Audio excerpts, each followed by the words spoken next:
Friends, मैं हूं महेश महतो और आप देख रहे हैं हमारा यूट्यूब चैनल भूगोल फॉर यू। आज के वीडियो सत्र में हम लोग कक्षा 11 विषय भूगोल भौतिक भूगोल के मूल सिद्धांत के अंतर्गत अध्याय 11 वायुमंडल में जल से संबंधित अति महत्वपूर्ण बहुविकल्पित प्रश्नों के बारे में जानेंगे। अतः वीडियो के अंत तक जरूर बने रहें। कक्षा 11 भौतिक भूगोल के मूल सिद्धांत के MCQ सीरीज से संबंधित अन्य वीडियो का लिंक ऊपर आई बटन तथा नीचे डिस्क्रिप्शन बॉक्स में दिया हुआ है, इसे भी क्लिक करके जरूर देखें। काफी महत्वपूर्ण प्रश्न दिए गए हैं। तो चलिए बिना विलंब के आज का सत्र का शुरुआत करते हैं और बढ़ते हैं पहले प्रश्न की ओर। पहला प्रश्न है, मानव के लिए वायुमंडल का सबसे महत्वपूर्ण घटक निम्नलिखित में से कौन सा है? ऑप्शन का जलवाष्प, ऑप्शन ख धूलकण, ऑप्शन ग नाइट्रोजन या ऑप्शन घ ऑक्सीजन। तो दिए गए विकल्प में विकल्प घ इसका सही उत्तर है। मानव के लिए वायुमंडल का सबसे महत्वपूर्ण घटक जो है वह ऑक्सीजन है। ऑक्सीजन के बगैर मानव की कल्पना नहीं की जा सकती है। दूसरा प्रश्न है, निम्नलिखित में से वह प्रक्रिया कौन सी है जिसके द्वारा जल द्रव से गैस में बदल जाता है? ऑप्शन का संघनन, ऑप्शन ख वाष्पीकरण, ऑप्शन ग वाष्पोत्सर्जन या ऑप्शन घ अवक्षेपण। तो दिए गए विकल्प में विकल्प ख इसका सही उत्तर है। जल द्रव से गैस में बदलने की प्रक्रिया को वाष्पीकरण कहा जाता है। बढ़ते हैं तीसरे प्रश्न की ओर। तीसरा प्रश्न है, निम्नलिखित में कौन सा वायु की उस दशा को दर्शाता है जिसमें नमी उसकी पूरी क्षमता के अनुरूप होती है? ऑप्शन का सापेक्ष आर्द्रता, ऑप्शन ख निरपेक्ष आर्द्रता, ऑप्शन ग विशिष्ट आर्द्रता या ऑप्शन घ संतृप्त हवा। तो दिए गए विकल्प में विकल्प का इसका सही उत्तर है सापेक्ष आर्द्रता। चौथा प्रश्न है, निम्नलिखित में से कौन सा बादल सबसे अधिक ऊंचाई पर स्थित होता है? ऑप्शन का पच्छाभ मेघ, ऑप्शन ख वर्षा मेघ, ऑप्शन ग स्तरी मेघ या ऑप्शन घ कपासी मेघ। तो दिए गए विकल्प में सही उत्तर ऑप्शन का है पच्छाभ मेघ। सभी मेघों से ऊपर में स्थित होता है। पांचवा प्रश्न है, वायुमंडल में मौजूद जलवाष्प की वास्तविक मात्रा को क्या कहा जाता है? ऑप्शन का सापेक्ष आर्द्रता, ऑप्शन ख निरपेक्ष आर्द्रता, ऑप्शन ग विशिष्ट आर्द्रता या ऑप्शन घ संतृप्त हवा। तो दिए गए विकल्प में विकल्प ख इसका सही उत्तर है निरपेक्ष आर्द्रता। वायुमंडल में मौजूद जलवाष्प की वास्तविक मात्रा को निरपेक्ष आर्द्रता कहा जाता है। छठा प्रश्न है, दिए गए तापमान पर अपनी पूरी क्षमता की तुलना में वायुमंडल में मौजूद आर्द्रता के प्रतिशत को क्या कहा जाता है? ऑप्शन का सापेक्ष आर्द्रता, ऑप्शन ख निरपेक्ष आर्द्रता, ऑप्शन ग विशिष्ट आर्द्रता या ऑप्शन घ संतृप्त हवा। तो दिए गए विकल्प में विकल्प का इसका सही उत्तर है। दिए गए तापमान पर अपनी पूरी क्षमता की तुलना में वायुमंडल में मौजूद आर्द्रता के प्रतिशत को सापेक्ष आर्द्रता कहा जाता है। सातवां प्रश्न है, एक निश्चित तापमान पर जलवाष्प से पूरित हवा को इनमें से क्या कहा जाता है? ऑप्शन का शुष्क हवा, ऑप्शन ख आर्द्र हवा, ऑप्शन ग संतृप्त हवा या ऑप्शन घ नम हवा। तो दिए गए विकल्प में विकल्प ग इसका सही उत्तर है संतृप्त हवा। आठवां प्रश्न है, हवा द्वारा जलवाष्प को ग्रहण करने की क्षमता को पूरी तरह से निम्न में से किस पर निर्भर होता है? ऑप्शन का स्थान, ऑप्शन ख वर्षा, ऑप्शन ग तापमान या ऑप्शन घ हवा का वेग। तो दिए गए विकल्प में विकल्प ग इसका सही उत्तर है तापमान। हवा द्वारा जलवाष्प ग्रहण करने की क्षमता पूरी तरह से तापमान पर निर्भर होता है।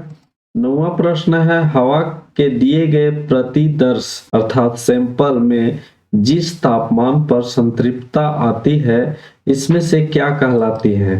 वर्षा, कोहरा, ओला या ओसांग। दिए गए विकल्प में विकल्प घ इसका सही उत्तर है ओसांग। हवा के जिस तापमान पर संतृप्तता आती है उसे ओसांग के नाम से जाना जाता है।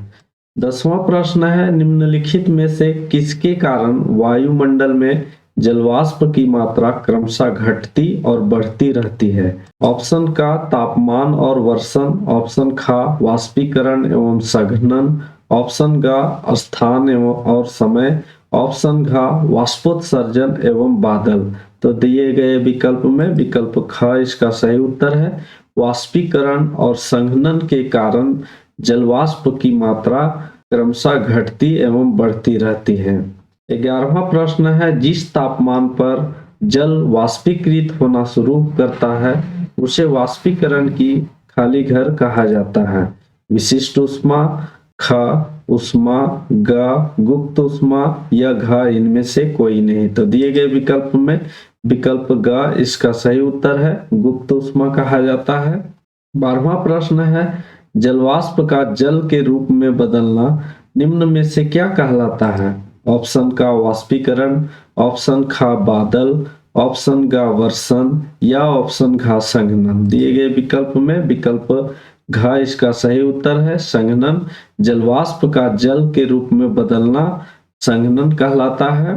13वां प्रश्न है, जब जलवाष्प या आर्द्रता सीधे ठोस रूप में परिवर्तित होता है तो इस प्रक्रिया को क्या कहा जाता है? ऑप्शन का संघनन, ऑप्शन ख ऊर्ध्वापातन, ऑप्शन ग अवक्षेपण या ऑप्शन घ इनमें से कोई नहीं। तो दिए गए विकल्प में विकल्प ख इसका सही उत्तर है, ऊर्ध्वापातन। जलवाष्प या आर्द्रता जब सीधे ठोस रूप में परिवर्तित होता है तो उसे ऊर्ध्वापातन के नाम से जाना जाता है। 14वां प्रश्न है, निम्न में से कौन संघनन को प्रभावित करने वाला कारक नहीं है? ऑप्शन का ताप, ऑप्शन ख दाब, ऑप्शन ग आर्द्रता या ऑप्शन घ ओस। तो दिए गए विकल्प में विकल्प घ इसका सही उत्तर है। ओस जो होता है वह संघनन को प्रभावित नहीं करता है, बाकी ताप, दाब और आर्द्रता संघनन को प्रभावित करता है। 15वां प्रश्न है, संघनन के बाद वायुमंडल की जलवाष्प या आर्द्रता निम्न में से किसमें परिवर्तित होता है?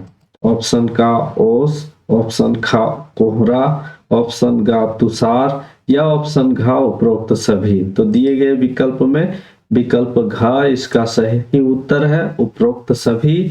संघनन के बाद वायुमंडल में जलवाष्प या आर्द्रता ओस, कोहरा, तुषार, वर्षा आदि में परिवर्तित हो जाता है। बढ़ते हैं 16वें प्रश्न की ओर। 16वां प्रश्न है, ओस बनने के लिए निम्न में से कौन सी उपयुक्त दशाएं हैं? ऑप्शन का साफ आकाश एवं शांत हवा, ऑप्शन ख उच्च सापेक्ष आर्द्रता, ऑप्शन ग ठंडी एवं लंबी रातें, ऑप्शन घ उपरोक्त सभी। तो दिए गए विकल्प में विकल्प घ इसका सही उत्तर है, उपरोक्त सभी। उपरोक्त सभी विकल्प ओस बनने के लिए आवश्यक होते हैं। साफ आकाश एवं शांत हवा भी होना चाहिए, उच्च सापेक्षिक आर्द्रता भी होनी चाहिए, ठंडी एवं लंबी रातें भी होनी चाहिए।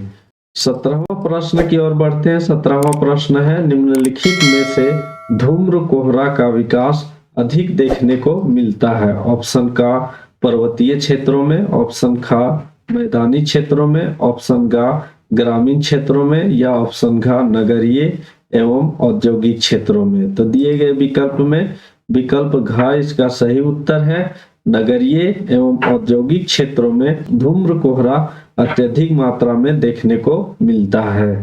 18वां प्रश्न है, इनमें से सबसे कम ऊंचाई के मेघ कौन सा है? ऑप्शन का पच्छाव मेघ, ऑप्शन ख कपासी मेघ, ऑप्शन ग स्तरी मेघ या ऑप्शन घ वर्षा मेघ। तो दिए गए विकल्प में विकल्प घ इसका सही उत्तर है। सबसे नीचे जो स्थित होता है उस मेघ को वर्षा मेघ या काली कपासी मेघ के नाम से जाना जाता है।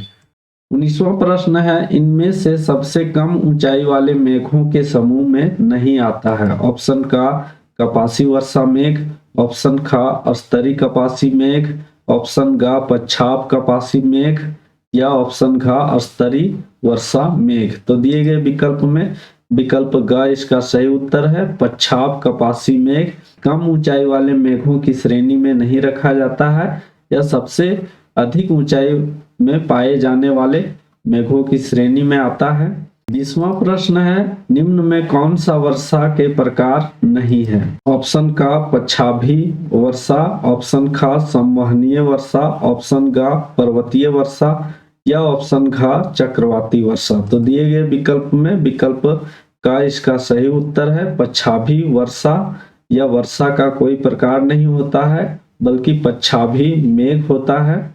बाकी संवहनीय, पर्वतीय एवं चक्रवाती वर्षा के प्रकार हैं। 21वां प्रश्न है, संवहनीय वर्षा निम्नलिखित में से किस क्षेत्र में सबसे अधिक देखने को मिलती है?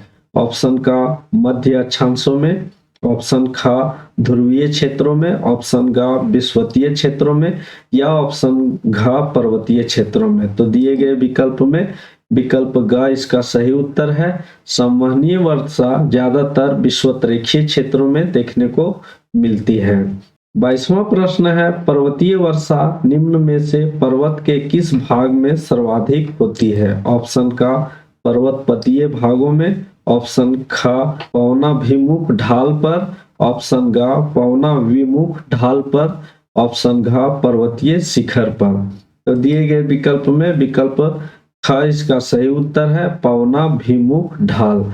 पर्वतीय वर्षा पर्वत के पवनाभिमुख ढाल अर्थात जिस ओर से आर्द्र हवाएं पर्वत से टकराती है उस ढाल को, पर्वत के उस ढाल को पवनाभिमुख ढाल कहा जाता है और उस ढाल में अत्यधिक वर्षा होती है पर्वतीय वर्षा के कारण।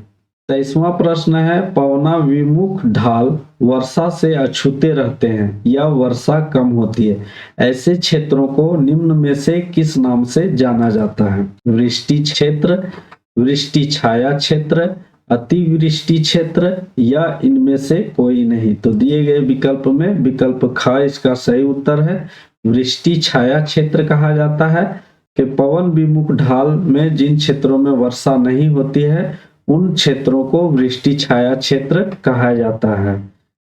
24वां प्रश्न है, निम्न में से कौन सा अधिक वर्षा प्राप्त करने वाले क्षेत्र के समूह में नहीं आता है? ऑप्शन का विषुवतरेखीय क्षेत्र, ऑप्शन ख ध्रुवीय क्षेत्र, ऑप्शन ग पवन विमुख क्षेत्र, ऑप्शन घ समुद्र तटीय क्षेत्र। तो दिए गए विकल्प में विकल्प ख इसका सही उत्तर है ध्रुवीय क्षेत्र अत्यधिक वर्षा प्राप्त करने वाले क्षेत्र के श्रेणी में नहीं रखा जाता है। बाकी विषुवतरेखीय क्षेत्र, पवनाभिमुख क्षेत्र और समुद्र तटीय क्षेत्र में अत्यधिक वर्षा पाई जाती है सामान्यतः। 25वां प्रश्न है, पछुआ पवनों के कारण निम्न में से किस अक्षांश के मध्य वर्षा होती है? ऑप्शन का दोनों गोलार्धों में 30 से 35 डिग्री अक्षांशों के मध्य, ऑप्शन ख दोनों गोलार्धों में 35 से 40 डिग्री अक्षांशों के मध्य, ऑप्शन ग दोनों गोलार्धों में 40 से 45 डिग्री अक्षांशों के मध्य या ऑप्शन घ दोनों गोलार्धों में 45 से 65 डिग्री अक्षांशों के मध्य। तो दिए गए विकल्प में विकल्प घ इसका सही उत्तर है पछुआ पवन के कारण दोनों गोलार्धों में 45 से 65 डिग्री अक्षांशों के मध्य वर्षा होती है। तो दोस्तों उम्मीद करते हैं कक्षा 11 भौतिक भूगोल के मूल सिद्धांत के MCQ सीरीज से संबंधित या 8वां वीडियो सत्र जिसमें हम लोग अध्याय 11 वायुमंडल में जल से संबंधित अति महत्वपूर्ण बहुवैकल्पिक प्रश्नों के बारे में जाने। उम्मीद करते हैं आप लोगों को जरूर पसंद आया होगा। अगर पसंद आया है तो इसे लाइक करें, अपने दोस्तों के बीच ज्यादा से ज्यादा शेयर करें तथा हमारे चैनल भूगोल फॉर यू को सब्सक्राइब करके बेल नोटिफिकेशन को अवश्य हिट करें जिससे आगे आने वाले वीडियो का नोटिफिकेशन आप लोगों को मिलता रहे। और इस वीडियो से संबंधित किसी प्रकार का प्रश्न या सुझाव हो तो कमेंट बॉक्स में अवश्य कमेंट करें और भूगोल से संबंधित अन्य विषय बिंदुओं को अगर जानना हो तो हमारे ब्लॉग www.bhugol.net में विजिट कर सकते हैं। आप लोगों का बहुत बहुत धन्यवाद। मिलते हैं अगले नए वीडियो में, तब तक के लिए जय हिंद जय भारत।